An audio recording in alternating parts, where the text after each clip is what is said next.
guys, Shelly Longenecker here from Dinner for a Dollar. Hope you guys are having a fantastic Tuesday. This is the second week in a row that I have missed my 3-minute Monday, so I'm going to do very quick introductions and I'm going to compress my teaching down, try to keep this to about a 5-minute Facebook Live. Here we go. 2 big announcements this week. First of all, the audiobook is now available. The book that I wrote, Dinner for a Dollar, is now in audiobook format. I know a lot of you were asking for that so that you can listen to the teaching while you're doing carpool, while you're doing laundry, while you're, commuting to work, washing dishes, all of those things that we busy women do in our lives.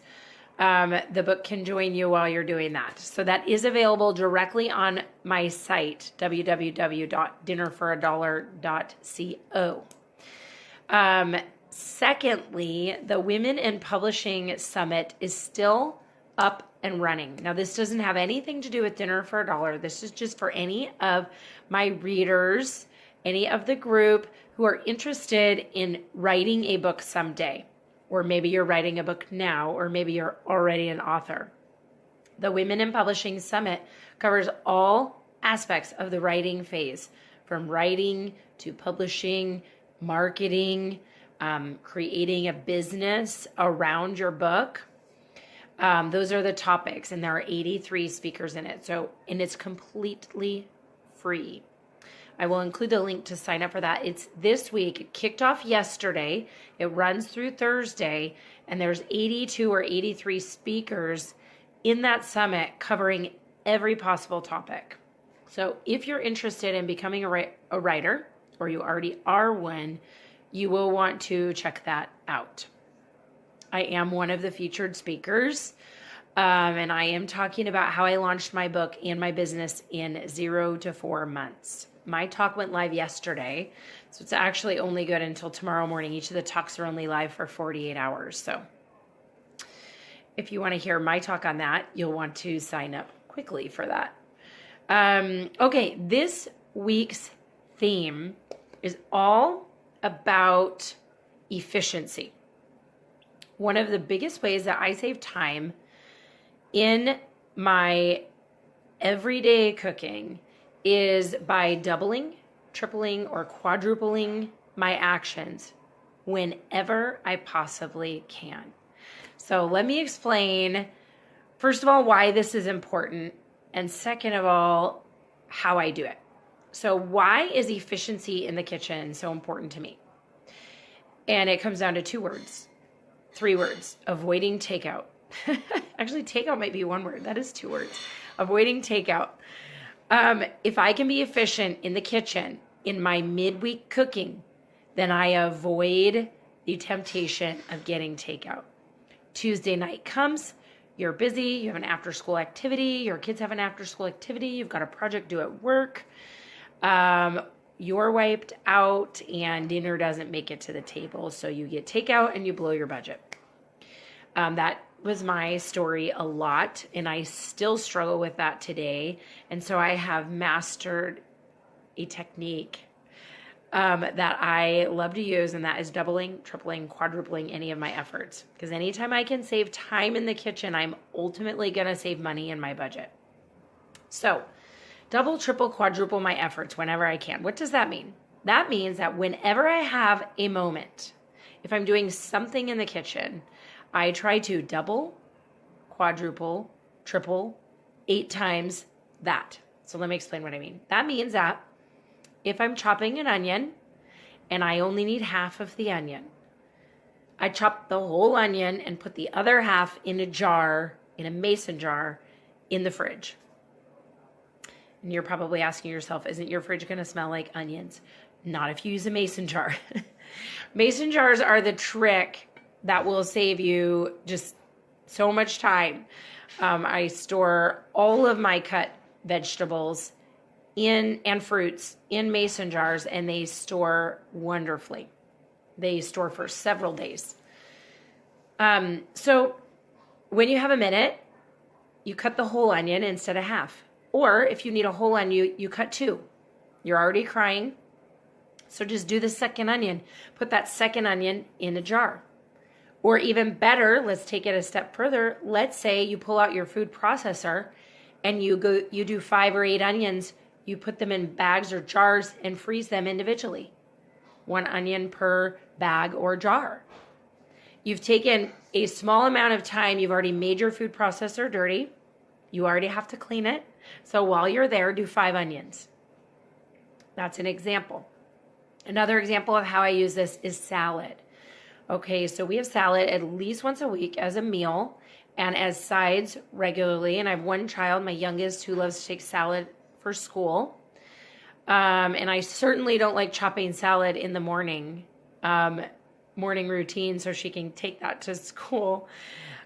So what we do when it's salad night is we double, triple, or quadruple our chopping. We at least double our lettuce chopping, and we double or more any vegetables that we're chopping. Throw them in a jar and save them for later. And then throughout the week, we can use those pre-chopped veggies, pre-chopped lettuce to make complete meals quickly on the table. Another example would be the starches that we eat in our life. We regularly double these, triple, quadruple. Baked potatoes. If we're going to make baked potatoes for our family or baked sweet potatoes, we double that.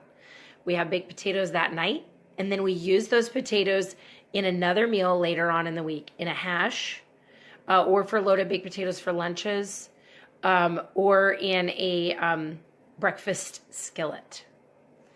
Not to be redundant, but we do it with cooked beans and cooked rice. I will create a whole entire pot of beans or a whole entire pot of rice, and then I freeze those leftovers and use them in other meals. It does not take me any more time to cook 4 times as much beans in my prep time. It doesn't take me any more time to cook 4 times as much beans in my prep time as it does one amount. Same thing with rice, right? I put that in the rice cooker. It takes a little longer to cook when you have a larger volume in there. But if you allow for that, it works out okay. One more thing. Okay, and my favorite, I can't believe I almost forgot that, is all of our meats. If you are a meat-eating family, I highly recommend that you get in the habit of doubling, tripling, quadrupling, or even 8 times the cooking. Every time you cook a meat, cook twice as much as you're going to cook for that meal. 4 times as much as you're going to cook for that meal. 8 times as much as you're going to cook for that meal. And then you portion that meat out. You know, you can't 8 portions of ground turkey. You can't eat all of that before it would go bad, right? You want to consume that in 3 to 5 days, depending on the food standards that you read. So you take the meat that you're not going to use and you freeze that and save that for later. And then you can use those in meals. And that is what we do every single week. On Saturday or Sunday, we cook a bunch of extra meat. And then we use that in distinct meals throughout the week. And if we cook 8 times as much, we take about half the meat, freeze it, and then, we just use that for the next 4 or 5 meals. Now, something super exciting that I just completed this last weekend, I just did my first professional food photo shoot. And to lay the groundwork for a menu plan that I'm going to be putting out. It's not like a typical menu plan. It's different. It lays this process out that we use exactly and will teach you my system for food management in a way that will allow you to become independent and not need meal plans long term, but it will teach you how to meal plan and set up your systems. So anyway, the bottom line is this. When you have 5 extra minutes in the kitchen, chop something and store it. When you're cooking meat, put double in the pot. When you're making rice, put double in the pot. When you're cooking potatoes, put double in the oven. It doesn't take very much time extra for you to do that, but then every time that you take that effort It gives you something to work with in the kitchen the next time that you need to cook.